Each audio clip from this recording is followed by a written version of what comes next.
Tonight we are in the studio with Wellington City Councillor Geordie Rogers. Welcome to the show, Geordie. Kia thanks for having me. How are you? Thank you for being here. I'm doing pretty well actually. It's hasn't been too rough of a week. Been able to get down into the papers a little bit and read a bit more. So kind of some of the stuff that I quite like doing. So pretty good so far. Great. I'll let you go first, Paul.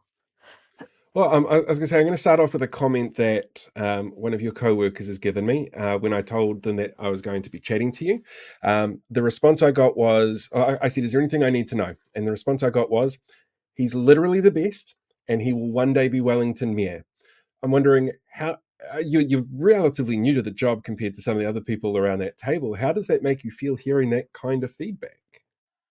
I think it is quite nice to hear. I think there's kind of so many aspects to the role, and I think what I've tended to find myself enjoying the most is getting down into the weeds and really trying to solve some difficult problems. And yeah, sometimes that's quite difficult, I think, to communicate to the public, particularly around things like our insurance issues, and some of the ways that we're looking at improving housing within the city. All these things that have massive lead times. So yeah, it's not often that I'm, I guess, kind of out in the public selling something. Hopefully, I'll be able to do that soon. But yeah, it's always nice to hear a little bit of good feedback, I think.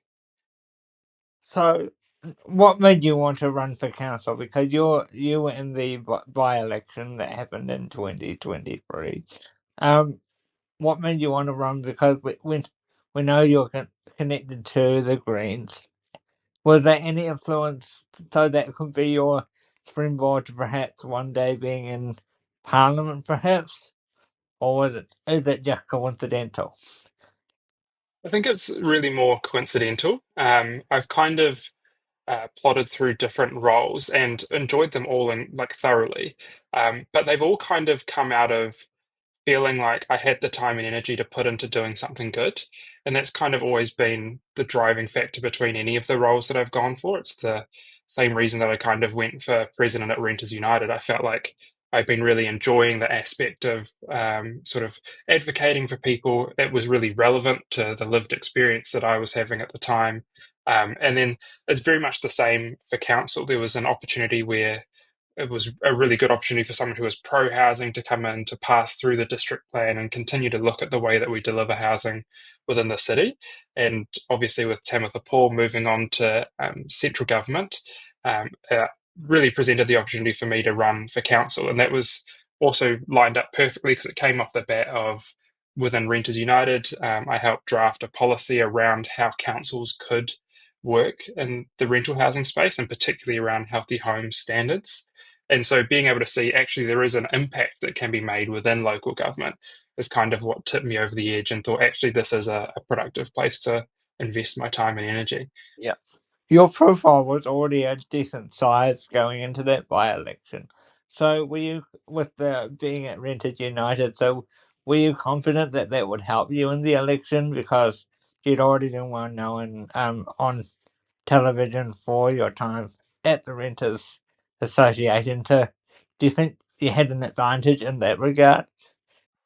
Yeah, I think it's a bit of an interesting question. I would say most of the time when I was door knocking or phone calling or at events, people actually hadn't heard of me before. I think I'm well known within particular circles.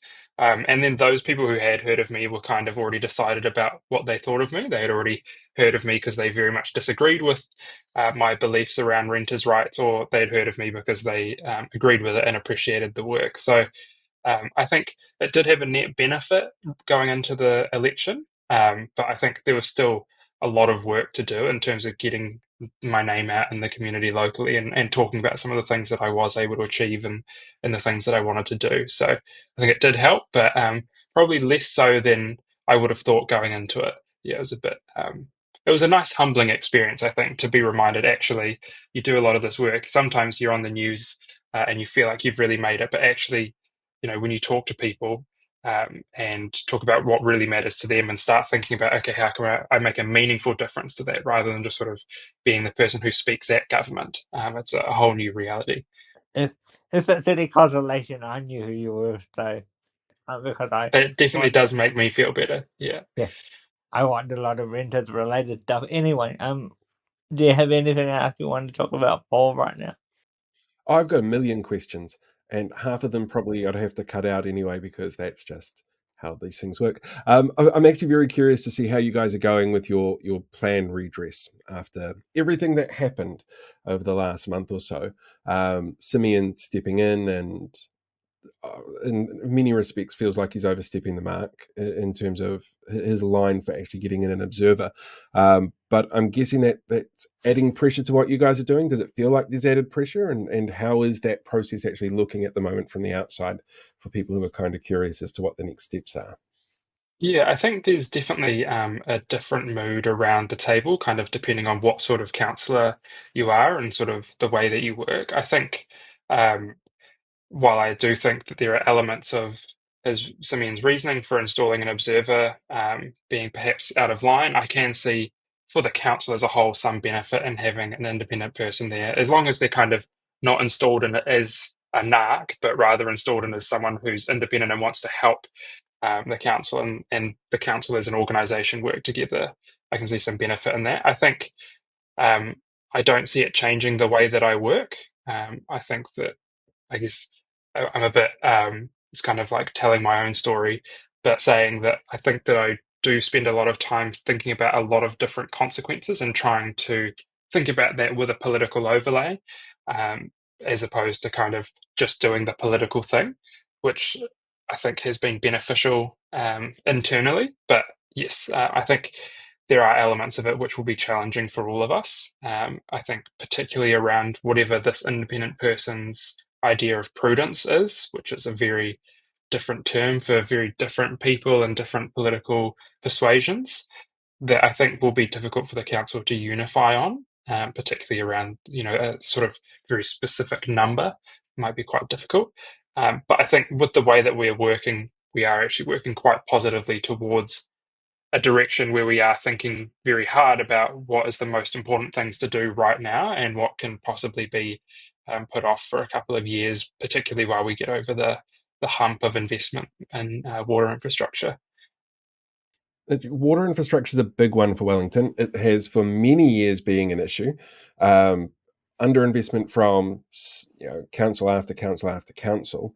How, as somebody who lives in Auckland, I don't have to deal with the flooded streets that you guys do, but we hear about it in the news a lot, and we hear in the news cycle lanes are evil and destroying the CBD. We hear horror stories about the mayor. We hear all sorts of things that vilify Wellington from somebody whose job it is to help build the city and help it grow and sort of set its direction. What sort of perception do you get of the media that's coming out around Wellington City Council and how the rest of the country sees it?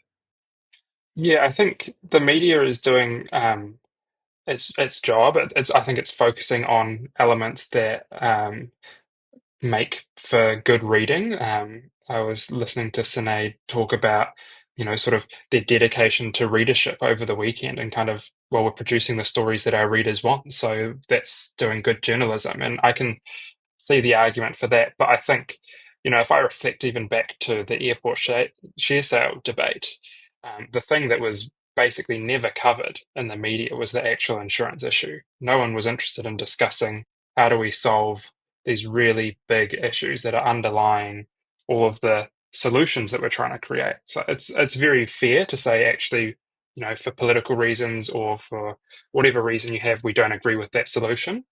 I think we kind of did a disservice to ourselves, both as councillors, as the public, and particularly the media, about not actually getting into the detail and making people aware of the problem and starting a conversation about how we actually go about solving it.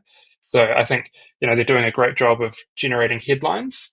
Whether they're doing a good job of being able to scrutinize the actual decisions that are being made, particularly the large ones, I'm less confident of. We'll get 100 headlines from a $500,000 bike rack, but we'll be lucky to get one from the way that we're doing office to apartment conversions, or the way that we're doing insurance and how we're leading councils across New Zealand in the way that we consider insurance. Going into 2025, the obvious question is, whether you can reveal it or not, are you looking to run again? Yeah, I think I do want to run again. Um, I think it's been a challenging time. Very few councillors get to do sort of two long-term plans in their first 12 months.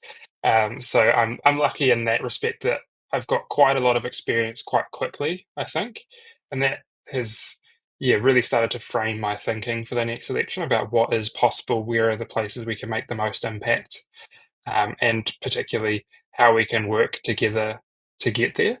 I think it's going to be a difficult election. There's certainly a lot of money coming in behind what I believe will be other candidates positioned towards the sort of centre right. So it really will be about, particularly the left in Wellington, being able to mobilise people because I think there's one election next year that is more important than the election of candidates and more enduring, and that is, the Marty Ward referendum that lasts for more than one term. And it's incredibly important, more so than electing people who support the Marty Ward, to make sure that people can continue to have their voices heard in council. Do you have any comment on the whole Marty Ward debate? How have Yeah, I you mean, how have you been seeing it? How do you feel about it in your local ward? How has it been portrayed? Yeah. I would say I've seen very little opposition to Māori wards in the work that I do. There were, even in the time when we were discussing retaining Māori wards, I could count the number of emails that I got on one hand saying that they didn't support a Māori ward, and I couldn't verify if they were actually on the electoral roll for Wellington or not. So I think within Wellington there is good support for the Māori role. The question really, much like any other election or referendum, is whether that voice is carried through to the ballot box and whether people do get out and vote. And I think particularly with the type of demographics that vote in local body elections, it might be a different representation of what people want compared to if you had asked everyone in the city. So it will be really important for us to make sure that people are getting out there and having their say, because if they don't, someone else will. And yeah, like I said, it lasts more than one term, so it's a binding decision that lasts for quite a long time. So I was going to say that actually raises a really interesting point for me. I'm a big fan of local body elections and trying to get people out there to vote. As somebody who's come from a background looking at renters and renters' rights, who tend to be lower turnout voters, they don't tend to go because a whole bunch of reasons, like a sense of ownership and disinformation out there about renters not having a say. I'm wondering what sort of that sort of background in renting and the perspective you've got on council now, does that give you any fresh ideas on how we can encourage renters to get out there and vote and encourage them to get engaged in the process? Yeah, I mean, doing any sort of election by postal ballot is going to negatively favour people who move frequently, and predominantly that comes on renters. And there really are ways to counter that, and it's done during the general election where there are multiple voting places. You are reminded constantly during the early voting period. You can just pop in there. It takes 5 minutes, and then it's all done. The exact same is available to people in Wellington through the past two elections. The difference is just the scale of how many places there are that are reminding people of that, how many places are staffed to make sure that people can have their voices heard. And I think there is an inconsistency amongst the way central government elections are run by the Electoral Commission and the way local body elections are run by private companies, and the fact that they have to be resourced from what is already quite a constrained ratepayer base and funding environment. It means that there's very little ability to actually run a really good election where you can get massive turnouts. So I mean, in terms of as a candidate, how do I get more renters to show up? It's, well, you have to go to where they are. And quite often that's at their houses. It's door knocking, it's going to events that they are at, whether it's the Sunday market, where they're trying to get some cheap vegetables, or whether it's just on the waterfront on a nice day, making sure that you are going out and seeing them. And I remember when I was running for this position, one of the things that I did is, normally we would do door knocking after 5 p.m. on a weekday or over the weekend. But actually, when you think about particularly renters in Wellington, when they're home, a lot of renters are also shift workers, so they're not home during the weekends or they're not home in the evening. So doing door knocking from Thursday to and Friday from about 3 till 5 was actually really good in terms of finding people and being like, did you know there was an election on? So being flexible as a candidate and as the person running the elections really is what gets people to turn out. It's not being this fixed position and saying, if you're not coming to vote, well, that's your problem. It's actually understanding there's a lot of barriers in the way for people to vote. And it's the responsibility of us as the government and the local government to remove as many of those barriers as possible. Did you get quite a good response when door knocking, or was it quite polite and cordial and stuff like that?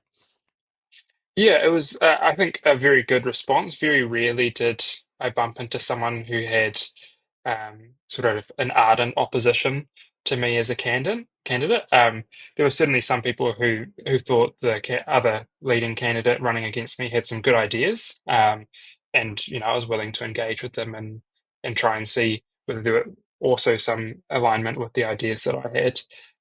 But I wouldn't say there was any sort of vexatious nature of people door knocking or anything like that. By and large, we were door knocking places that we knew were amicable to Green Party views anyway. Um, but even at the sort of public forums and things like that, there was actually quite a lot of alignment amongst the community and the values that I was speaking about, and all of the candidates really. So it did end up being quite a close count in the final vote. But yeah. So you got it after between the prelim results and the final results, didn't you? Like there was a swap there between the prelim announcement and the final announcement. Yeah, yeah. So it was all down to special votes finally being counted and validated. So from the original count to the on the day count, there was a significant increase in the number of votes that I got, but not quite enough to put me in the lead. And I had done some calculations with some other people, and I think the odds of me going from second place to first place from preliminary to final was around 60%. So I was cautiously optimistic for that couple of days. Yeah, and then just managed to sneak through on the final vote. Very tight, very, very tight. It was, yeah, a nail biter, and I'd hate to be in your shoes to have to go through that. Yeah, I think that's one of the things you have to prepare for when you go for an election is the fact that you might not win. And I remember, standing in the room with all of the people who had door knocked and phone banked and having to say, that the votes weren't there on that first day, and then being able to contact them later and say, actually, the work you did, it all came through and the strategy played out because it was all about getting those special votes, people who wouldn't otherwise be voting, turning out. And that was, all, I think, testament to the work that people put in, the hundreds, possibly even thousands of volunteer hours that went into the campaign to actually get me elected. So I'm incredibly grateful for the amount of time that people put into it. Is there anything you would improve from your last campaign to this campaign you're about to head into within the next year?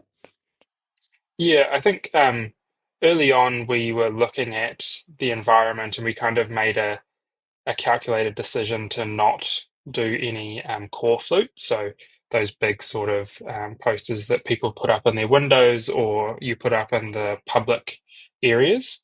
And that was kind of because it was over summer, it was a really short period of time, and core flute is actually quite expensive.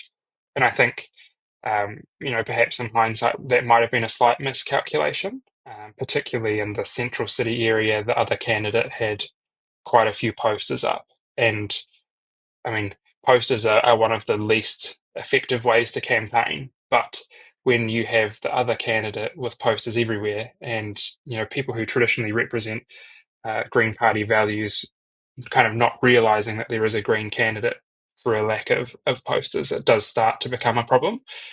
So yeah, sort of towards the end, we were scrambling a little bit. We ended up doubling our sort of number of posters that we had in Phantom, and I can't remember the other provider off the top of my head, but those were around sort of the dairies and things like that. So it was a bit of a last minute push and effort into that.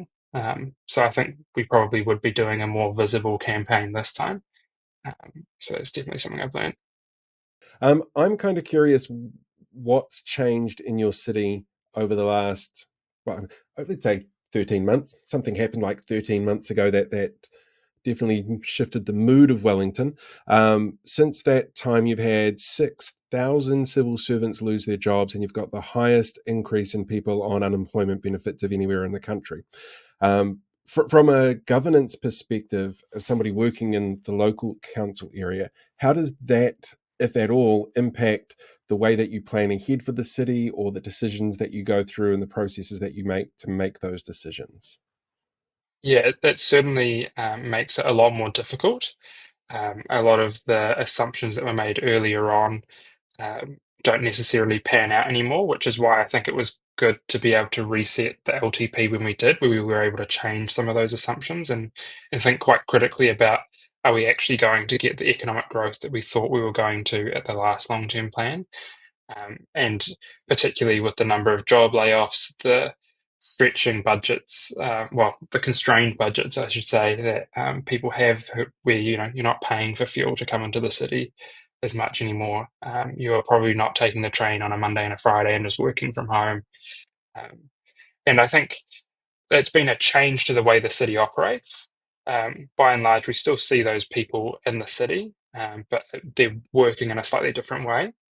So there are other businesses that are benefiting from that. I think of Dough Bakery that's just opened up in the suburbs in Ngaio, and other places like when I used to live in Island Bay, Betsy down there, which is kind of like a bagel shop. All of these places with the sort of work from home environment are creating these really beautiful suburbs that are sort of thriving throughout the day when they might have traditionally been quiet. So I think while there's a lot of difficulty, there's also a lot of opportunity that comes with it about making our suburbs, people focused again, as opposed to just a place you sleep so that you can drive back into the city.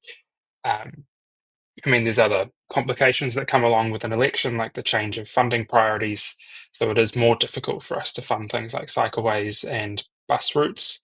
But there's still a very strong desire from the public that I've talked to keep delivering on those things because they've seen the benefit they have either for themselves or for other members of their community. So it'll just be a matter of asking the community, how much do we pay for it now? How much do we delay? Because there's still a desire for it. It's just a matter of when it gets done, really.